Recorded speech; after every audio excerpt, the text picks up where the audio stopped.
ശരിക്കും പറഞ്ഞാൽ ഗുരുവായൂരുള്ള വിഗ്രഹം ശ്രീകൃഷ്ണനല്ല, പക്ഷെ എങ്കിൽ പോലും നമ്മളെല്ലാവരും പോകുന്നത് ഉണ്ണിക്കണ്ണനെ കാണാൻ വേണ്ടിയിട്ടാണ്. ചതുർബാഹു ആയിട്ടുള്ള മഹാവിഷ്ണുവിന്റെ വിഗ്രഹമാണ് അവിടെ ഉള്ളത്. അത് മഹാവിഷ്ണു തന്നെ പൂജിച്ചായിരുന്നു എന്ന് പറയുന്നു.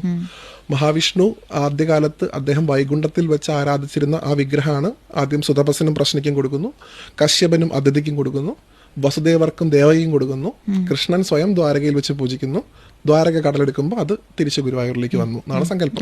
4 കൈകളുള്ള വിഷ്ണു സ്വരൂപത്തിലുള്ള വിഗ്രഹമാണെങ്കിലും അതിനുള്ളത് ബ്രഹ്മബോധാണ്. നിങ്ങൾക്ക് അതിൽ ഏത് മൂർത്തി വേണമെങ്കിലും ആരോപിക്കാം. പക്ഷെ അത് മഹാവിഷ്ണു വിഗ്രഹമായിട്ടാണ് പ്രതിഷ്ഠിക്കപ്പെട്ടിട്ടുള്ളത്.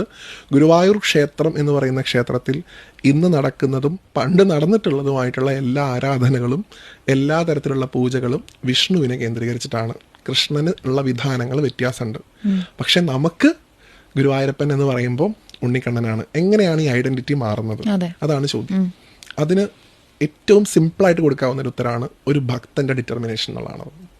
ഒരു ഭക്തൻ വിചാരിച്ചു കഴിഞ്ഞാൽ ഭഗവാന്റെ ഐഡന്റിറ്റി മാറ്റാൻ പറ്റും. ആ വിചാരിച്ച ഭക്തന്റെ പേര് പൂന്താനെന്നാണ്. ഈ ഉണ്ണി മരിക്കുന്ന സമയത്ത് എനിക്കിനി ഗുരുവായൂരപ്പനാണ് ഉണ്ണി എന്ന് കണ്ട് അദ്ദേഹം വിളിക്കുകയാണ് ആ വിഗ്രഹത്തിലേക്ക് നോക്കി, ഉണ്ണി ഉണ്ണി ഉണ്ണി. ആ പൂന്താനം എന്ന് പറയുന്ന മനുഷ്യനാണ് ഈ ചതുർബാഹു ആയിട്ടുള്ള മഹാവിഷ്ണുവിനെ ഉണ്ണിയായിട്ടുള്ള കൃഷ്ണനായിട്ട് മാറ്റുന്നത്. ഭഗവാന് പോലും തോന്നി ഇങ്ങനെ ഒരു മനുഷ്യനോ എന്നാ ഇങ്ങർക്ക് വേണ്ടി ഉണ്ണി അയക്കാമെന്ന് ഭഗവാനും കരുതിയതാണ്. പൂന്താനത്തിന് ശേഷമാണ് ഗുരുവായൂർ ക്ഷേത്രത്തിൽ കൃഷ്ണസങ്കല്പം കൂടുന്നത്.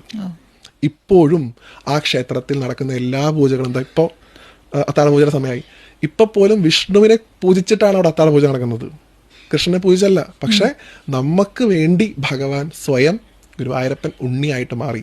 ആ ഉണ്ണിയായിട്ടുള്ള ഗുരുവായൂരപ്പനെ ഞാൻ എപ്പോഴും പറയുന്ന പോലെ നമ്മുടെ മടിയിലേക്ക് ഇങ്ങനെ എടുത്തു വെച്ച ആചാര്യന്റെ പേരാണ് പൂന്താനം. അദ്ദേഹം ഉള്ളതുകൊണ്ട് മാത്രമാണ് കണ്ണൻ എന്ന് വിളിക്കാൻ നമുക്ക് സാധിക്കുന്നത്. ഇല്ലെങ്കിൽ ഇപ്പോൾ ചിലപ്പോൾ അതൊരു മഹാവിഷ്ണു ക്ഷേത്രമായിട്ട് ഇപ്പോഴും മാറുമായിരുന്നു.